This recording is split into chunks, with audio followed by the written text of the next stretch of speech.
Bom dia, estamos aqui para apresentar o trabalho de Química Analítica, cujo tema é espectrometria de massas na técnica de ICP-MS. A dupla é formada por Brenda Mutteri e Renato Machado. Bom, eu vou falar um pouco sobre o contexto histórico dessa técnica. A técnica foi criada em 1886 por Eugen Goldstein e ganhou seu primeiro espectrômetro de massas em 1907 e teve seu primeiro instrumento vendido comercialmente em 1983. Bom, fundamentos da técnica de CP-MS. O objetivo geral dessa técnica é gerar íons gasosos no plasma indutivo e introduzi-los no espectrômetro de massas, aos quais serão separados em função da sua massa e da sua carga. Essa técnica também conta com grande capacidade isotópica, ou seja, ela consegue dar a porcentagem correta de mais de 70 elementos da tabela periódica simultaneamente. Também é aplicada em diversas áreas laboratoriais, sendo ela nas áreas bioquímica, química forense, indústrias alimentícias, combustíveis e aplicações na saúde. Esta técnica, como qualquer outra, oferece vantagens e desvantagens. Possui diversos pontos observáveis, como suas interferências, que são limitações, o que pode ou não trazer prejuízos na exatidão dos resultados e no próprio aparelho, além dos seus tipos de performances que podem ser introduzidos como amostra, sejam elas sólidas, líquidas ou sólidas de suspensão ou análise direta. A técnica de CP-MS, em relação às outras, apresenta uma ótima qualidade e exatidão nos seus resultados e requer, para um melhor controle de qualidade, padrões de validação para manter a sua eficiência, rapidez e precisão. Bom, como vocês podem ver, trazemos aqui uma figura ilustrativa do instrumento que é o espectrômetro de massas e suas partes: bombas de vácuo, lentes iônicas, detector, interface, plasma, analisador de massa e fonte iônica.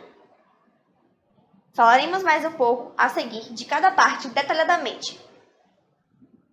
Bom, agora eu vou falar um pouco para vocês as generalidades desse instrumento. Bom, esse aparelho ele é ideal para realizar análises qualitativas e quantitativas, multielementares em solução. Fornece altíssima sensibilidade para determinar a maior parte, ou seja, 70% ou 70 elementos simultaneamente da tabela periódica. Possui ferramentas para facilitar o desenvolvimento de métodos e identificação de interferentes, além de sua análise precisa e eficaz dos resultados. Sua operação é muito comum no mercado e encontra-se em grandes plataformas de química ou em grandes plataformas de análises. Este instrumento ele tem como função identificar compostos desconhecidos, quantificar materiais, elucidar as propriedades químicas e estruturais, além de medir a massa molecular e determinar modificações das proteínas. Agora, irei falar um pouco sobre as partes desse instrumento. A interface. Nela, os íons produzidos são extraídos, transportados para o analisador de massas. Ela possui também dois orifícios, sendo um externo e o outro interno. O externo ele é aberto para o plasma, onde a pressão atmosférica é constantemente bombeada pela bomba mecânica. Já no orifício interno, ele é responsável pelos íons provenientes do plasma, espalhando assim com velocidades superiônicas para o amostrador no scanner. Esses íons e gás do plasma passam para a região chamada de vácuo mais alto. Agora, a fonte de ionização. As amostras elas são convertidas em íons e transferidas para a forma gasosa. E a sua mistura gasosa condutiva, contendo grandes concentrações de cátions e elétrons, é chamada de plasma. E ela pode ter, ou não, alto ou baixo peso molecular, sendo líquidas ou sólidas. Agora, as lentes iônicas. A lente iônica focaliza os íons para o filtro de massa quadrupolar, para análise de outros ou razões de massa-carga, sendo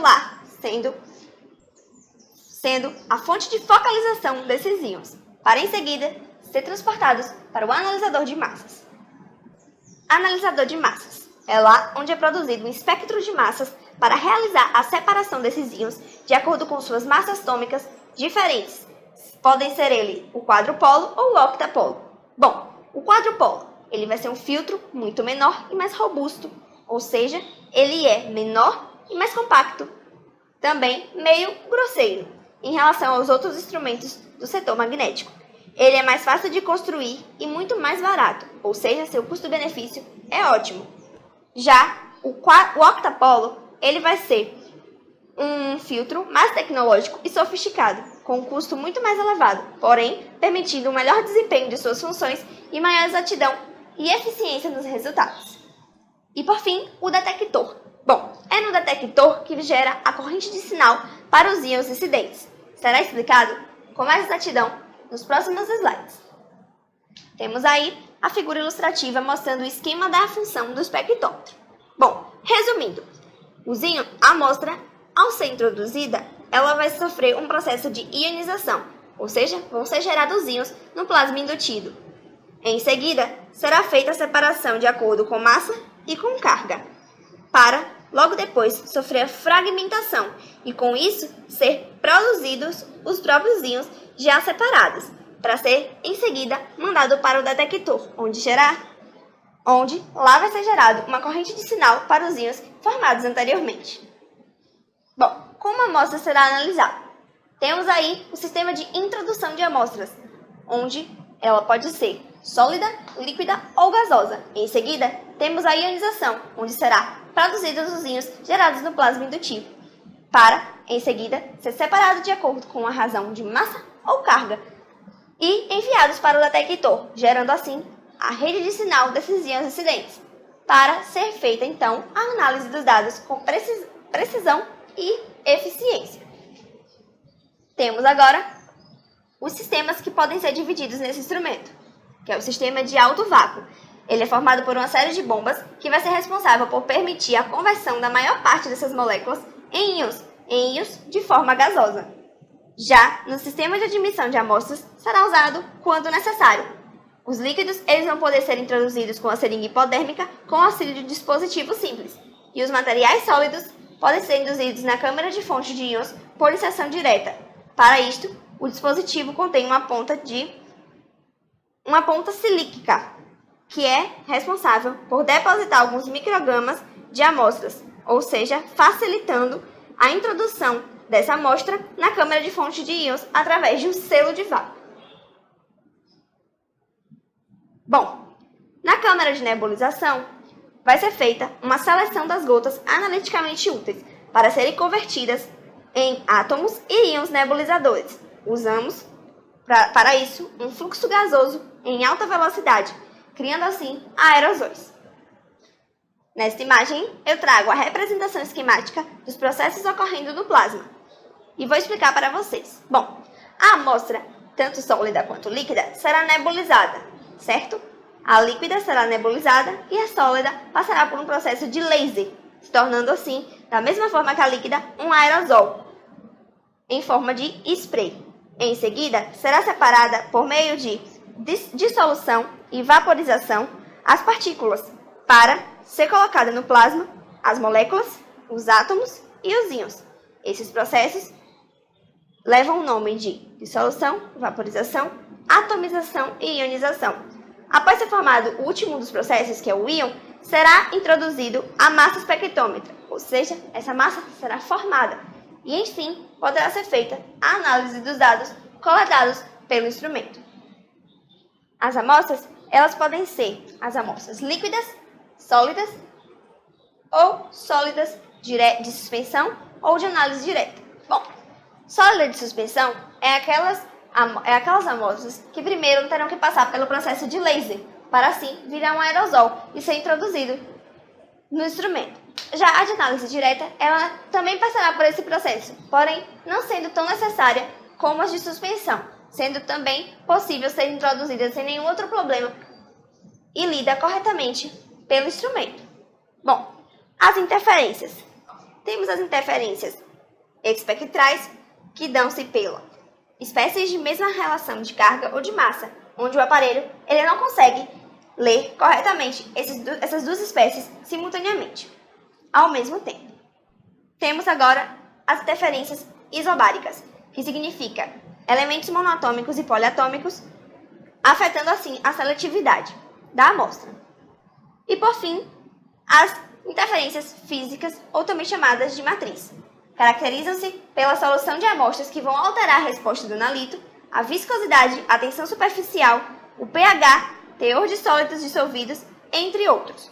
Bom, essas interferências, elas atingem e afetam severamente a seletividade, o LD, o LQ, linearidade de faixa de trabalho e a faixa linear, a precisão e a exatidão dos resultados, podendo ser lidos como falsos positivos, o que atrapalha muito na qualidade do aparelho e na qualidade dos seus resultados. Bom, aplicabilidade dessa técnica. Essa técnica é aplicada em diversas áreas laboratoriais, sendo ela algumas áreas biomédicas, como a área de análises clínicas, bioquímica e áreas de saúde, e a química forense. Também sendo aplicadas em áreas nucleares, alimentícias, bromatológicas e nas áreas de ligas mecânicas e combustíveis. Alguns exemplos dessa aplicabilidade na área alimentícia ela foi usada para análise de micro e oligoelementos no leite materno, usando a espectrometria de massa com plasma indutivamente acoplado. Na área dos combustíveis, ela se encontra aplicada na diluição de isótopos com indução de amostras assistidas por laser para determinação direta de produtos do petróleo. Na área aplicada diretamente na saúde, ela se dá na determinação multielementar de CPMS de metais potencialmente liberados de implantes dentários e próteses articulares em fluidos biológicos humanos. E, por fim, na área bioquímica, ela é utilizada para averiguação das moléculas de ligações a metais nos órgãos por cromatografia de exclusão de tamanho acoplada à espectrometria de ICP-MS. Bom, esta técnica conta para sua eficácia e exatidão dos resultados. Essa técnica precisa passar por padrões de validação, que ocorrem na sua seletividade e especificidade na amostra. Esses analitos, eles são medidos na matriz e em outros componentes, para ter um efeito mais eficaz na medição. A especificidade e a seletividade ocorrem no evento da detecção. Para a validação desse processo, deve ser realizada com cautela e requer um trabalho muito detalhado, a depender da estrutura do laboratório e do conhecimento da amostra. É utilizado também hardware e software, adequados para a aplicação e controle contínuo desses padrões de validação.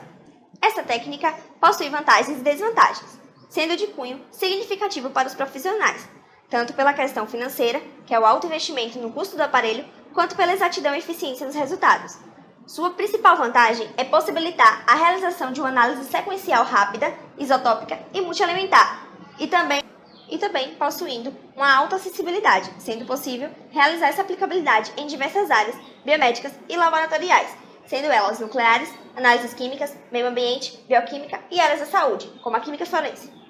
Bom, as desvantagens desse método caracterizam-se principalmente pois exige uma alta interpretação e ele não é bom com compostos não carregados, não básicos e de baixa polaridade, como esteroides, como se comporta de forma muito sensível na presença de contaminantes, alguns como metais alcalinos ou compostos básicos.